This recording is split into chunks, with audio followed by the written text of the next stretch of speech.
എൻ്റെ വീട്ടിൽ ഈ ഡ്രാഗൺ ഫ്രൂട്ട് ഞാൻ പറഞ്ഞ പോലെ ഒരെണ്ണമൊക്കെ ഇങ്ങനെ ഒരു മാസത്തിൽ കായ്ക്കുന്നതുകൊണ്ട് ഭയങ്കര സ്വർഗത്തിൽ നിന്ന് വന്നൊരു സാധനം പോലെ ഇതിനെ നമ്മൾ കൺസിഡർ ചെയ്യുന്നത്. അപ്പോൾ അമ്മ സൂക്ഷിച്ച് വെട്ടി നീറ്റാക്കി എല്ലാവർക്കും പ്ലേറ്റിലൊക്കെ ഇട്ട് അങ്ങനെ, അല്ലാതെ വഴി കൂടി പോകുന്നവർക്കൊന്നും വെട്ടാനൊന്നും ഇവിടെ സമ്മതിക്കില്ലായിരുന്നു. എങ്ങാനും വെട്ടി കുളവായാൽ പിന്നെ ഇനി അടുത്ത മാസം അടുത്ത് കിട്ടത്തുള്ളൂ. അപ്പോൾ എൻ്റെ ജീവിതത്തിൽ ഞാൻ ഇതുവരെ ഒരു ഡ്രാഗൺ ഫ്രൂട്ട് വെട്ടിയിട്ടില്ല, ഞാൻ കഴിച്ചിട്ട് മാത്രമേ ഉള്ളൂ.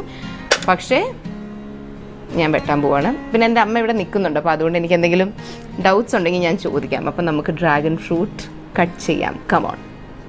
ഓക്കെ, അപ്പോൾ ആദ്യം ഇവിടെ ഒരു ചെറിയ റൗണ്ട് പോലെ കട്ട് ചെയ്യാം. ടടാ.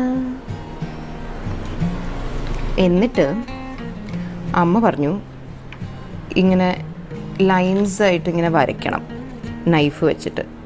അതാവുമ്പോൾ അത് കഴിഞ്ഞിട്ട് നമുക്ക് പീൽ ചെയ്തെടുക്കാൻ പറ്റും. അമ്മ